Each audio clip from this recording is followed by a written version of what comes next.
I think it's a really wonderful organization that is emerging at this time. And actually, there are two Americans here, friends of mine, as well as me. So it's not just Europe, but it's predominantly Europe. And I want to do everything I can to support the continuing growth of EPA. And then the other thing that I was sitting here waiting before we started, and I heard on my lamp here, I have this quote from Roberto, there is no security, only adventures. And I thought about the 50 years is half a century of my life from age basically 32 to 82. I had so many adventures. And in psychosynthesis, and I just felt grateful that I had found this modality of thought and practice, I guess you could say, when I was a young man, and quite a desperate young man, trying to find a way to be in the world. And then I've been able to live through all the struggles and changes and generations and be here at the other end. You know, I'm the age that Roberto was when he worked with me. Very good. And the other thing I was thinking is that a number of my colleagues who we all set out together, you know, in the early 70s, they're dead or they're retired. And I'm an old horse from that point of view. And but again, such gratitude that I have survived, that I'm still alive, that I still can talk and, you know, and be part of the growth of a next generation. And I'm glad to see some really young people here, because it is a matter of generations and a matter of passing on the essence of something, and at the same time, and I want to talk about this later, accepting the changes. And David's going to ask me a question which I'll answer, but for example, and I'll do more detail, but the way we worked with Assagioli was so different than how people are trained in psychosynthesis now. There's been a huge change, and it has implications and ramifications. And that's a whole topic I hope we get into. So I've survived the holy wars. There have been holy wars. There have been all sorts of conflict between institutes. There have been, you know, how many angels are on the head of a pin debates. And yet at the same time, there's been a wonderful spirit of cooperation and renewal. And I feel actually that psychosynthesis is in the midst of another renaissance, another renewal right now. And the main thing I want to say for starters is that I am so grateful to be with you and to be part of this. And likewise. Yeah. And as I say, a lot of my generation are not here anymore. Yeah. So thank you. Yeah, and I also just I meant to mention to you as well that, you know, you mentioned you had you're recovering from COVID you had recently. So we, you know, it's great to see that you're fully recovered, and you know, I don't know what that experience. Maybe we'll talk about that a little bit later on in the material itself. But just it's so wonderful to you know, that you've beaten the illness itself. Yeah. Yeah. I had a fairly intense bout with it. So at one point in the middle of the greatest coughing and phlegm and everything, I thought, my God, I'm going to have to go to the hospital and be put on a respirator. And I didn't, but I contemplated that. And that was a serious contemplation in terms of being alive. So I'm almost fully recovered now. I have to take naps every once in a while, but that's all. That's okay. Yeah. So anyway, here we go. Yeah. So listen, I just maybe, you know, could you take us back to the start? Like, you know, what was it that brought you to psychosynthesis? You know, and what was give us the context maybe of what was happening in your life in general, but then also in the States, like you know, that around that time. Sure. Well, what was happening at that time, I was a graduate student in comparative literature at Berkeley, pursuing a very traditional career. And at the same time, in California particularly, there was the beginnings of the human potential movement and the Esalen Institute. There was a whole burst of modalities of therapeutic work and theories and a tremendous excitement. And it's caught my eye. And I went to Esalen and studied Gestalt and began to explore this. But I was, deeply wedded to a career in comparative literature and had a full scholarship at Berkeley and so forth. And I really struggled I was struggling also with how am I going to live in the world? What work am I going to do? I was married to Anne by that time, and we had a child. And it was a crisis. It was hard. And at the same time, something in me was very attracted to the human potential movement, to humanistic psychology, to a much more experiential way of working with psychological life. And the comparative literature was very abstract. I was studying poetry, but still it was very abstract. So I think that touched something in me. And finally, what I did was I resigned my fellowship and went to Santa Barbara, where a professor who was a Gestalt therapist, George Brown, was just starting a program in humanistic education and psychology. And so I bailed out from my career. My professors were furious at me. There's no security, only adventure. It was an adventure. And how about family and that kind of thing? Like, how about your parents, and like what, how did they feel about? My parents were 3,000 miles away. They trusted what I was doing. It was more in myself that I needed to follow something for which there was no security. There were no careers, whatever. Yeah. And in terms of psychosynthesis, the first fall I was in Santa Barbara with studying with George Brown and humanistic. I was interested in guided imagery, and someone said, "Hey, you should look at this blue book by Assagioli. He does a lot with imagery." And I was interested in Jung, and there were early versions of guided imagery that were happening at that time. And I read Psychosynthesis, and I got to the egg diagram. I saw the egg diagram, and a voice said in my head, "I found what I've been looking for." I had no idea what that meant, but I had this immediate intuitive resonance to that diagram, and I said, "This is it." And the very interesting thing at that moment was I also said, and I can make a living doing this. In other words, I wanted to be a family man. I had a child, and we were going to have another one, and I needed something that was pragmatic. So I would say psychosynthesis found me.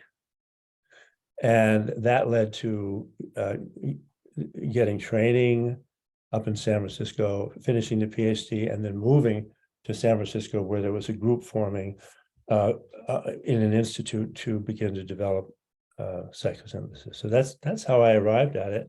Right. And my parents, they sort of shook their head, particularly my father. And my mother understood intuitively what I was doing, and she supported it. My father was like, "What's going on? My son has gone off the deep end." Okay. So I tell you what, it was a deep end in those days. It was really a deep end. Yeah, because that's the context, I suppose. I'm wondering about is the States in that time. Like, it was, everything was opening up. There was space exploration. There was, inroads into, I suppose, expansion and all that. And then, what you're talking about then is, that there's basically the deep end. Just taking that plunge. And well, for me it was, yeah. But what's interesting, and this is a much bigger thing, but just to say to what you're saying, David, at that time in the 60s and beginning of the 70s, the women's movement started, the ecological movement started, the humanistic medicine movement started.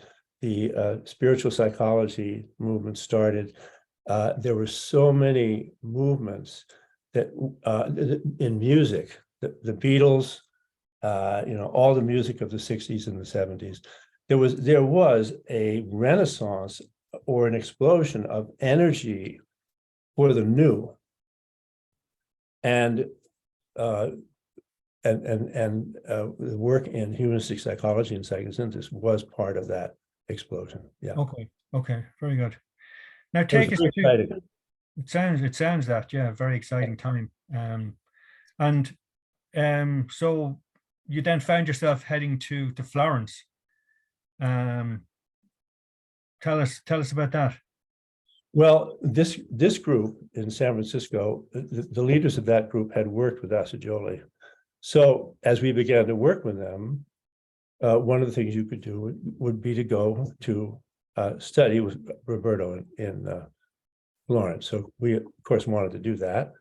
And you wrote a letter, one of those aerograms, from the old days that you folded in like that. And a letter came back from Roberto that we could come.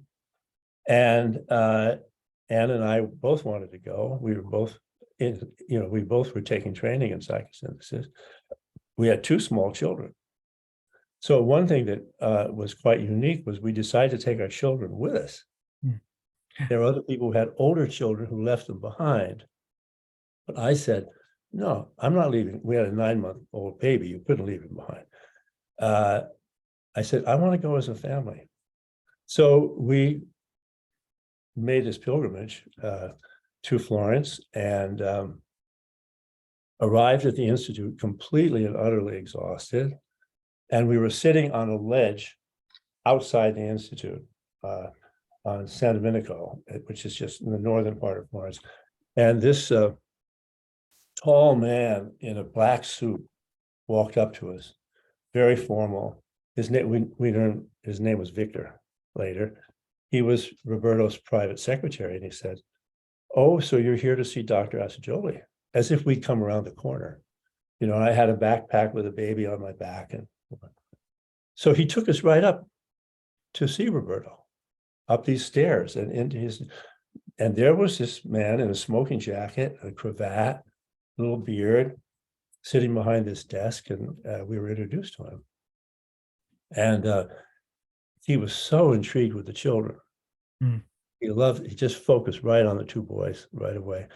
And but he was very cordial, and he helped us find a place to stay and so forth. And then we came back to work with him. And this is what I was talking about before. Yeah. The work with Roberto was very different than any training you would get now.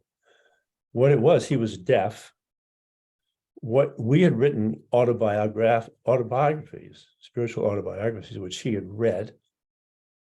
We came in, we had a tape recorder with a microphone, and we would sit next to him, and I would hold the microphone up to him, and he would talk to each of us. And it was an hour long, so it was a half an hour talk to each of us based on what he'd seen in the autobiography and then later things that we wrote. So it was him looking at us and advising us, and we taped it, and then we went and transcribed it and wrote more, and we had a series of sessions like that. If we had a question, he couldn't hear us, so we would have to write it on an envelope and hand the envelope to him. I mean, ripped off envelope, and he would look at the question. Sometimes he would answer, sometimes he wouldn't. Okay. Yeah. So it was in terms of what he was doing, and this is the main thing I think you want me to say. Roberto was doing 2 things, and he actually told Piero this later on. Piero asked him what he did, and he said, "I do 2 things. I see the soul, and I radiate." That's what Roberto said. So his gift was to see deeply into, and he saw into both of us, saw exactly what we needed to hear in order to grow spiritually. He could see and support us at that level.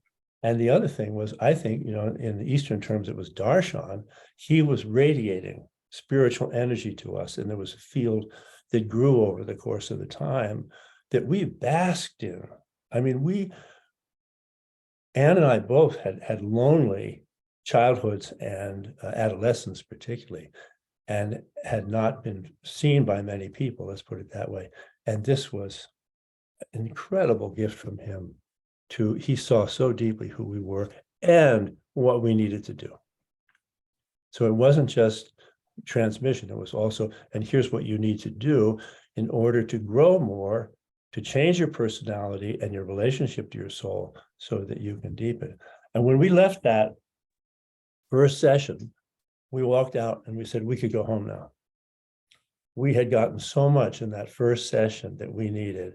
We didn't go home, we stayed and, took care of the children, and we found a babysitter in the train station and all sorts of crazy things. And we spent the fall in Florence with our family, working with Roberto in this way. And I'm probably going on too long, David, but let me just say one thing. I think it's important that just this, yeah. Question for me is, that is such a different experience of spiritual transmission, okay, than a curriculum for certification, a master's degree, a whatever. And it's not either or, but the question that came up for me, how do you keep alive the spiritual core of that transmission, therapist to client, coach to client, that level of seeing and receiving, with all the technical things that now psychosynthesis has in it? Because in those days, there was no psychosynthesis theory. It was just what was in the book. That was it. That's very sketchy. Roberto had one paragraph on subpersonalities. We had to develop that. San Francisco developed that using the human potential modalities into a much fuller theory. So you see, David, I'm going on. You stop me. Yeah, no. I think what you're saying though is very relevant though, because that's okay. When we spoke about this is what came up, was that how was the training back then, or how did you experience it, and how is the training done now, or because it really sounds like that experience that you had with yourself and Anne was really. It was extraordinary. It was an extraordinarily powerful transmission of support, being seen, and then also being guided. Yeah. And there was no technique to that. He didn't say, close your eyes and see your critic and talk to your critic. No, there's nothing like that. I mean, obviously in modern day times, how can that be like for the modern day trainings? Like what is, what's the nearest to that we can get? Exactly. And see, what we did when we formed the training programs, and this was true for a long time, everyone in training had to be in therapy. And they had a guide, and they had to do, weekly or monthly sessions. And that was where the darshan was supposedly happening. And the transmission was in the deep personal work that people did. And that was then complementary to the theoretical, the maps, the practices, so forth and so on, that the training programs that we developed and many other people developed. And so there was a balance. And I guess my question to you who are doing trainings now, can you keep that balance? Well, that is psychosynthesis as a spiritual practice and psychosynthesis as a psychological modality. How do you keep that balance? So I'm interested in your response to that question next. Well, this is the thing, that in the trainings, like it is very difficult to, it's a hard balance to strike, and I think that's what most of the courses try to do. Now, whether obviously they're in the trainings, there are people are for the most part are in the therapy, so I suppose they're getting to ground those experiences that through the lived experience. But it's certainly, and maybe it's something that that our teachers need to look at more. Is that happening enough, and how can that can be accommodated more? Yeah, I think it's just a good question. It's not either or. They're both components of learning, but They need to be in balance. Yeah. to do. Yeah. And the way I suppose learning is evolving over time, that it's changing. It can be changing quite quickly, but it just also needs to be cognizant of that key component as well. And of course, there are many more curricula now, and there are 2-year curricula and 4-year curricula and master's programs in psychosynthesis. So there's much more material. And another way of talking about this distinction is that Roberto, which Jung did not do and Freud ignored, Roberto based psychosynthesis on the natural process of psychosynthesis. He posited that existed, that there was an ingrown, and Maslow talked about this, Rogers had his own version of this. There's an ingrown drive in the human being towards spiritual maturation or soul realization, as we would say. And he talked about that psychosynthesis with a small p. And the therapy, what Roberto was doing with us was psychosynthesis with a small p. And certainly the therapeutic work and so forth, and however people get that support. Then the theoretical ideas, the concepts, the maps, the so forth, this is all psychosynthesis with a large P. And to frame what you're saying, David, another way, you need to keep a balance between those two, because the psychosynthesis with a small p is what waters the understanding of the maps. If that isn't in place, then the maps become superficial or artificial, or at worst, they work against experience. You get attached to a map, attached to a principle, attached to something, and it begins to work at cross purposes to your own experience.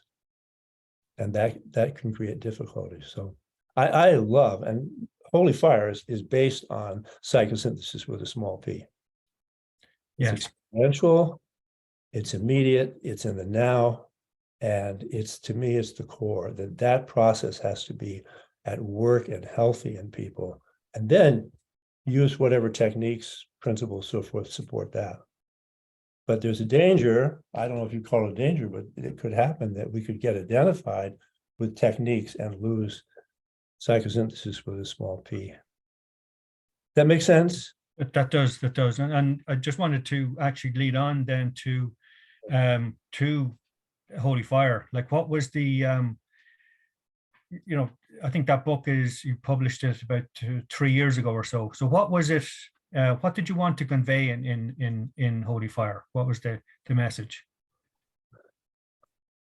Well, I think one was, which in the beginning of the book, those of you who read it, but if you haven't, I can just describe. I had thought, like I had been taught, that the experience of the soul was meaning and purpose, and that somehow you got to values and meaning and purpose, and that was the core of your soul. And in the interview with Bill Moyers did with Joseph Campbell, when Moyers said, isn't everyone looking for meaning? Campbell said, no, people are looking for the experience of being fully alive, vitality.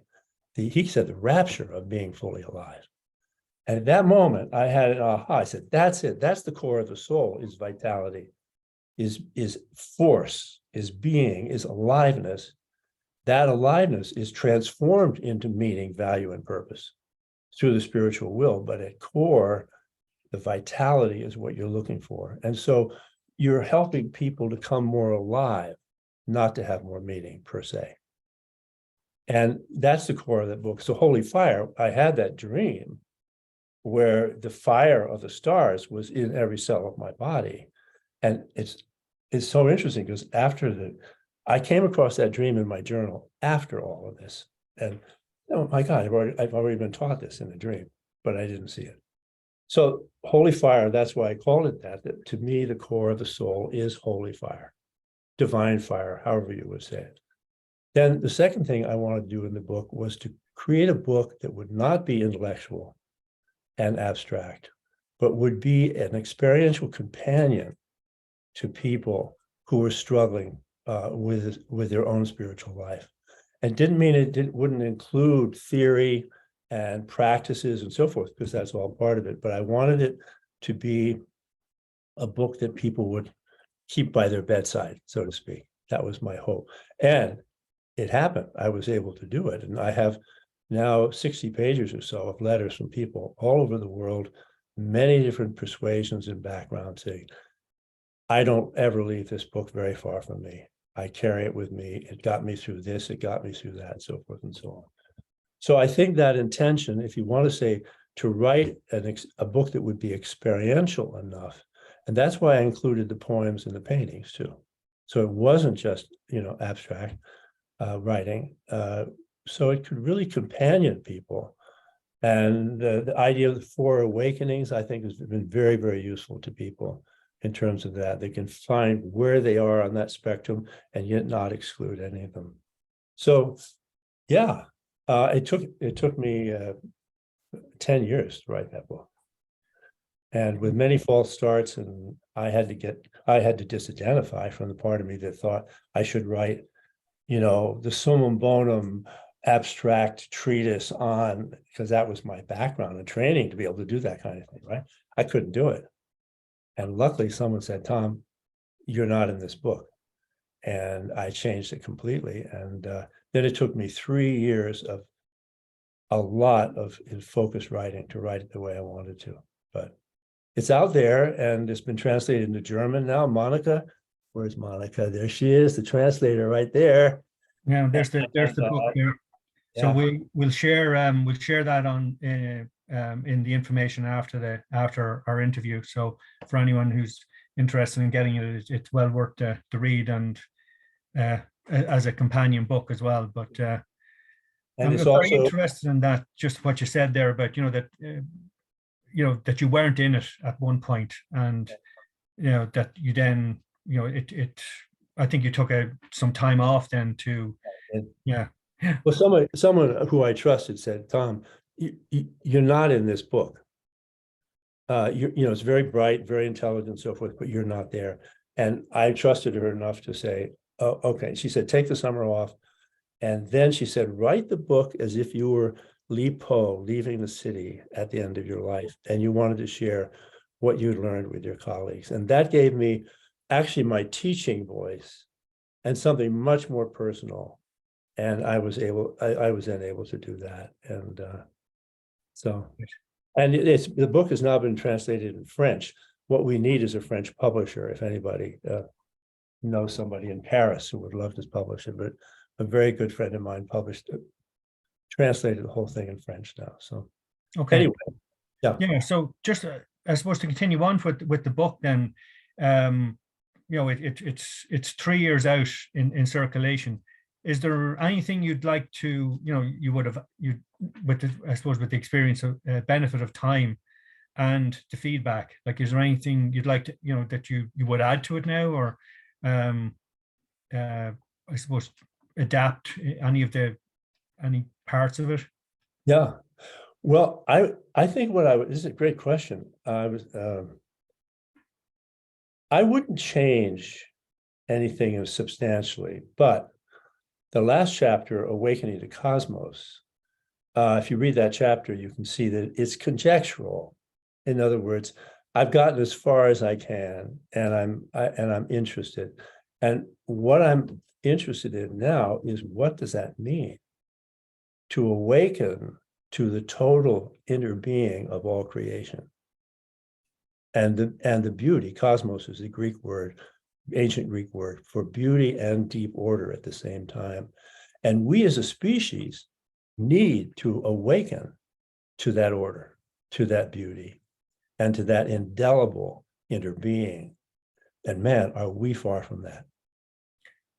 So this may be another book, it may be a series of paintings, I don't know what the form will be, but that's what I'm thinking about now is, and I'm going with my own experience, because all sorts of things are happening to me around letting go, and COVID was part of it. COVID taught me a huge amount, even though I wouldn't wish it on anyone, about letting go. And I had a dream just before I got sick of being at a house where my family has been for a number of generations. But my nephew had built a new room in this house, a wing, and the room was completely empty, but very beautiful with wood and lots of light. And I was going to go into this room. They were going to let me into the room. First of all, I was stark naked. And I walked into this room naked. The room was filled with light. And I was there. And then I got sick. So I would say, David, that awakening to cosmos is something I hope I'm understanding more fully. And if I were to write again, or paint or whatever, I would try to fill that experience out. And it's come home to me because of the world situation too, that we can no longer just be satisfied with individual self-realization. We can't, we don't have time. We still need to do it, but it has to be within the context of group life, community building, and then species maturation. And many more people are saying this now. You see this everywhere. Yes, That absolutely. idea that there's such a thing as species maturation and we need to develop our consciousness. Someone sent me something the other day about a highly corporate group, very shiny and with a fabulous website and everything called Inner Development. And they're basically saying, I think it's in Norway or Sweden, they're saying in order to work in corporations, we need to have a commensurate inner development of the people that are working in the corporation. So the ideas are there, but implementing them. And so I'm answering your question. If I do any more, it would be to try to contribute to that.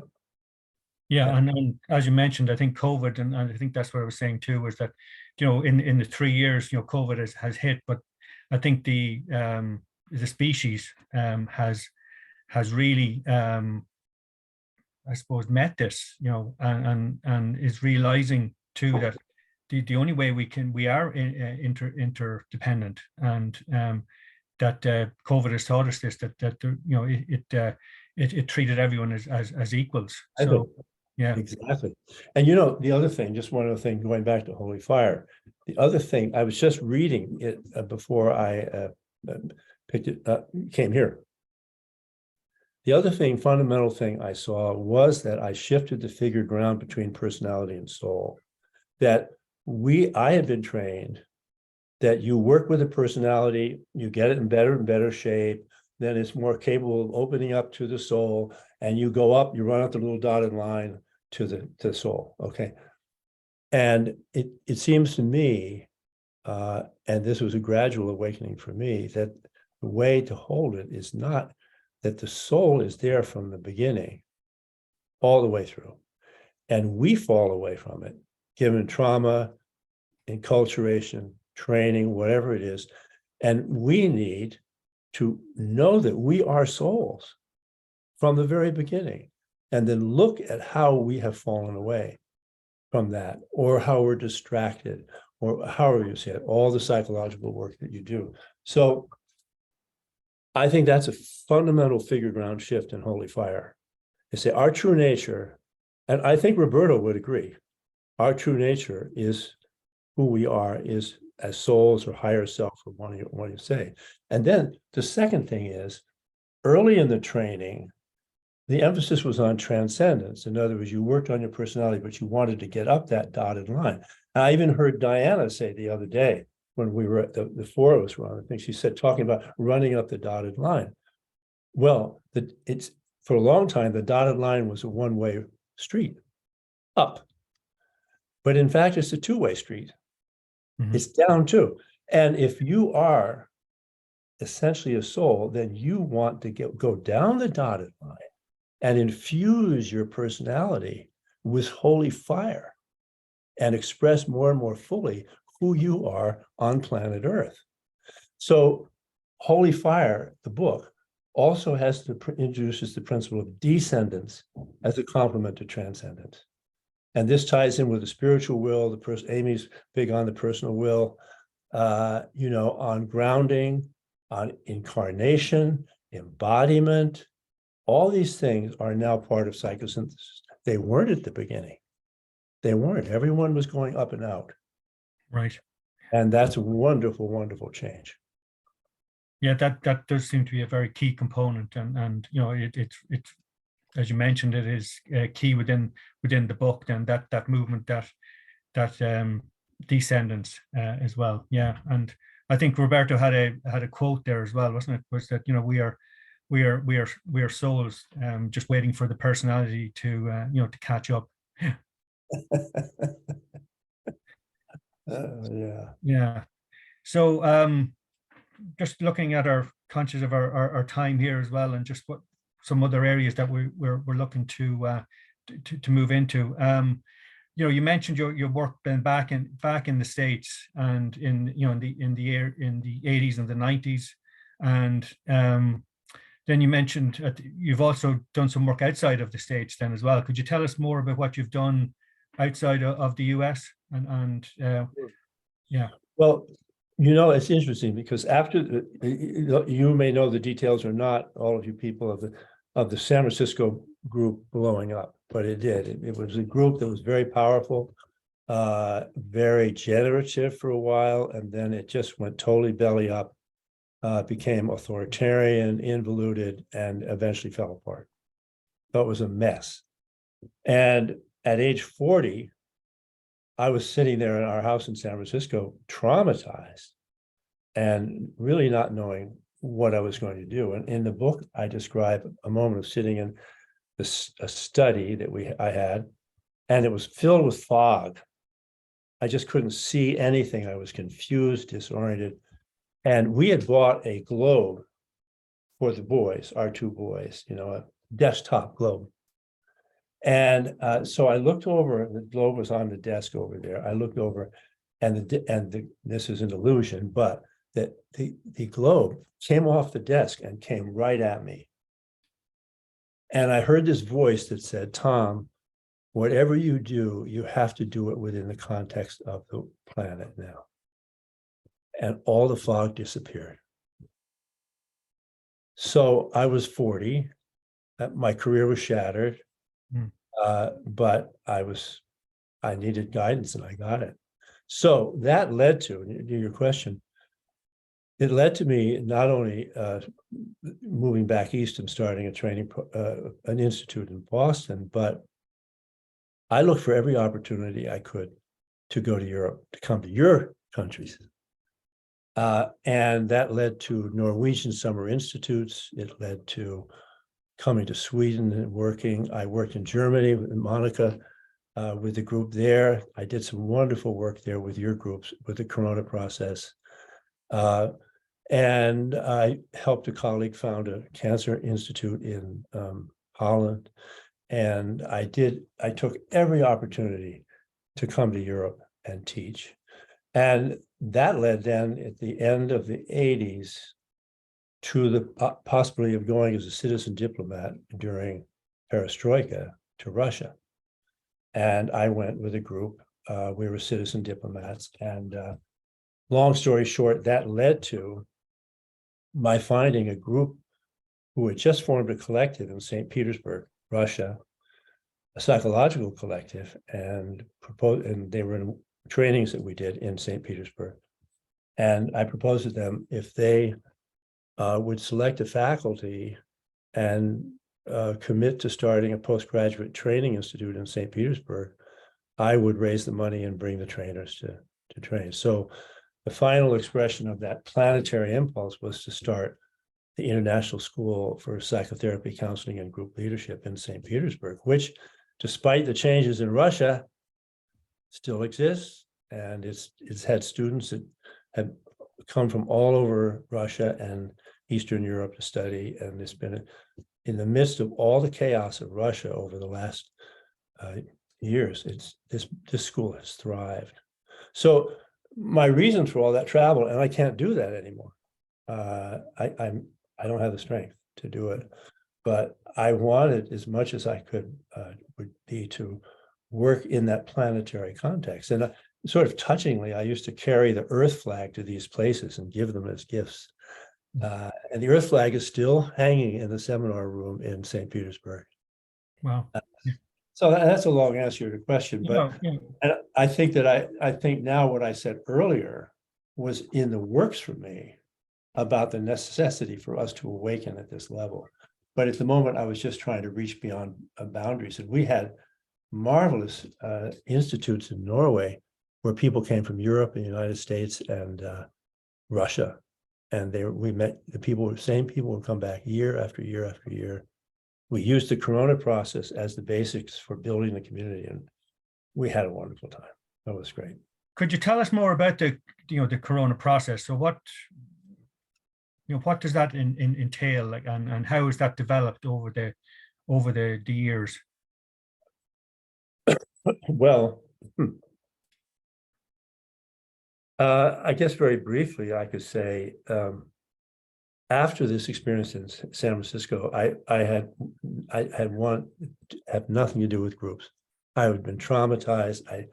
I felt like a lone wolf. I was going to do everything by myself. I was never going to trust anyone again. And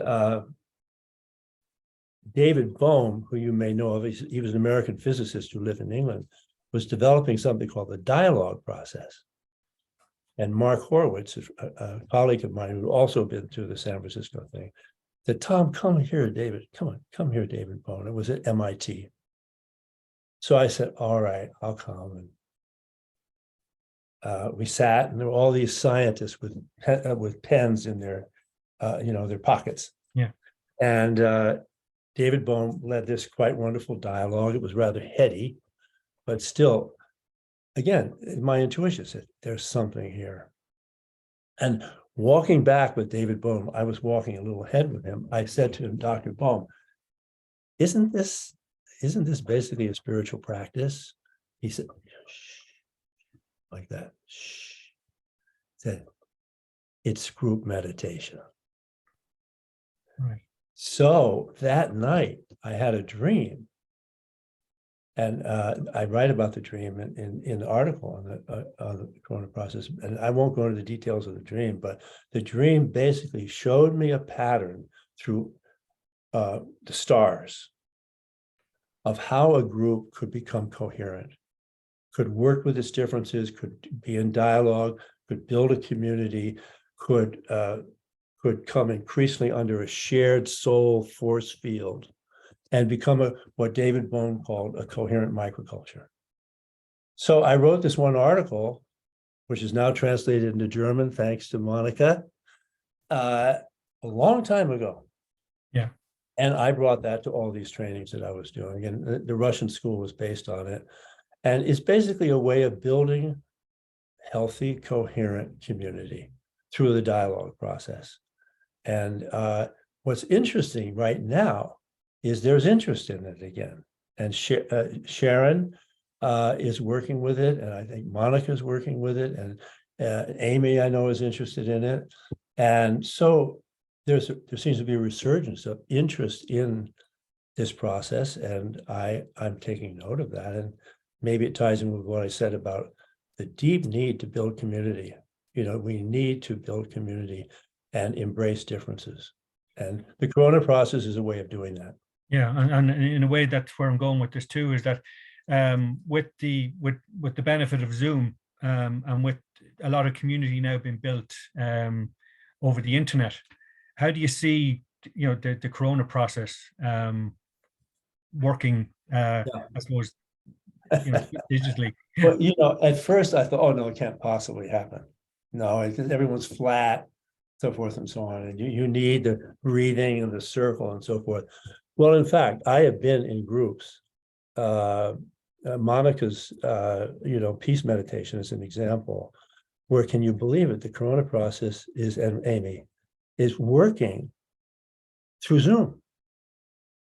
And I only can explain that is that it basically works with a non-local spiritual field that can be contacted through Zoom, people looking and working with each other in certain ways, as well as in person. And that is an incredible gift of Zoom, if that's the case, because these groups can be much more diverse and we don't have to travel, and so it to me, I wouldn't have believed it, but I believe it. I think Zoom can be a means for the corona process, but we need to develop what are the analogous techniques. So, for example, you have to ask people, just take a moment of silence and look at each other, look and see who's here, and really take your time. So we'll just be silent. You do this now, just while we're doing it. Just look at us, these people, and make sure you see each person. And see what you begin to experience if you really pay attention to each person.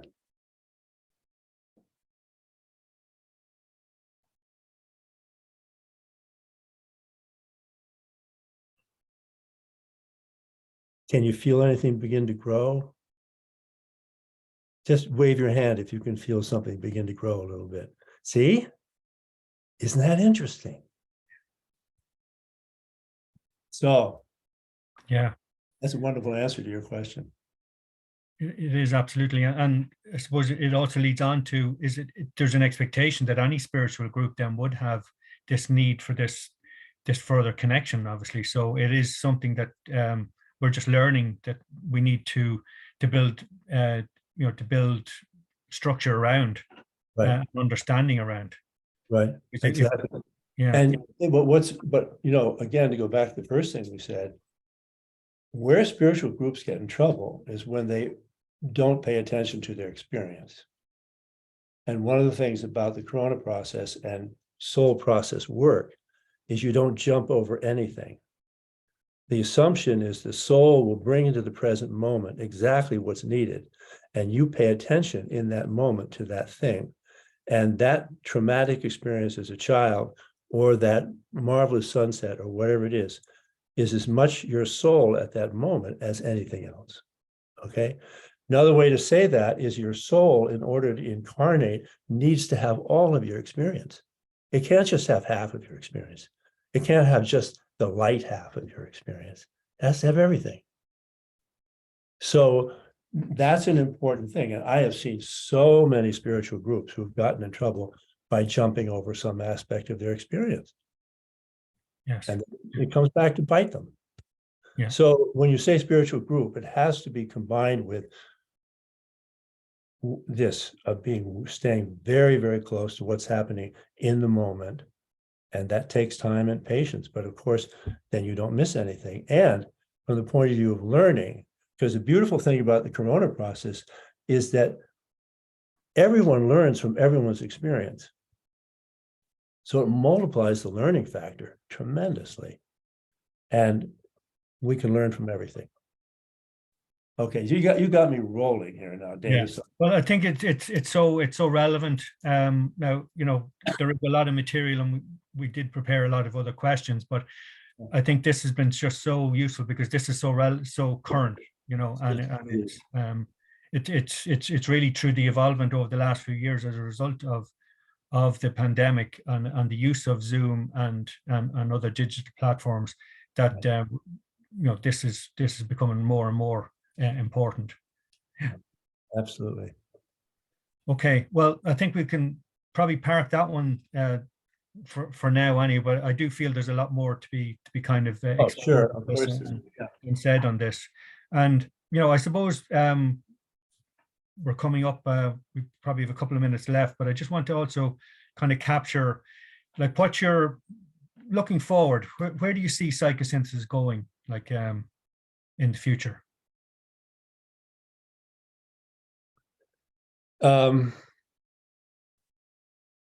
Well, if you take the shift from, there's a shift from therapy to coaching. So coaching is a much more in the culture thing than therapy. It has many more possible ramifications, applications, so forth and so on. So I think that is a positive step for psychosynthesis. One, it fits it to how the culture is operating, but also it really can contribute to what I was talking about before, as long as the spiritual force is there, coaching can really infuse the culture with spiritual vitality and development and so forth. As far as the future of psychosynthesis, it seems to me that we need to keep staying open to what maybe the next step beyond coaching is. Maybe it's community building, just what we're talking about now. Maybe it's really training people to go into a situation where there's a huge amount of conflict and helping those groups, cultural groups, national groups, whatever, resolve this difference. And that will be what psychosynthesis becomes. Okay. So I would only hope that psychosynthesis would continue to grow in terms of the emerging need in humanity. And, the danger, going back to there's no security, only adventure. If psychosynthesis looks for security and begins to hold on to anything, it's going to take it away from that process. So obviously there's a balance. Piero is very good about this. There's a place for orthodoxy, for theory, for boundaries, and so forth and so on, but only if it's also infused with adventure and change and letting go. So I would pray for psychosynthesis, or hope for psychosynthesis, that it would be able to combine its very broad and beautiful perspective on life with relevant technical ways of working that will really address the problems of humanity now. And that may look very different in 5 or 10 years. And those of us who are working in psychosynthesis now are going to have to let go of what we thought it was and discover what it is. So that's what I would say. There is no security, only adventure. There's no security, only adventure. Okay. Well, Tom, that seemed like we're coming to probably a natural end then for this evening, for this part of the interview. So just going to check in with, thank you very much for that, first of all. And what we're going to do now is we'll just go into some breakout rooms just to discuss what that experience of this talk has been, and then we'll come back then for harvesting. So we probably have about probably 12 minutes or so. So just check with Techie Tom to see how the breakout rooms are going. Yeah, and I have one suggestion for the breakout rooms. Sometime during the 12 minutes or 15 minutes, whatever it is, take a moment of silence and just look at each other the way we did here. Just take a moment to see each other, the three of you, before you end. And maybe that would be a way of ending. I don't know. But bring that little practice that we did here into the breakout room. Okay. We'll see you in a bit. Yeah.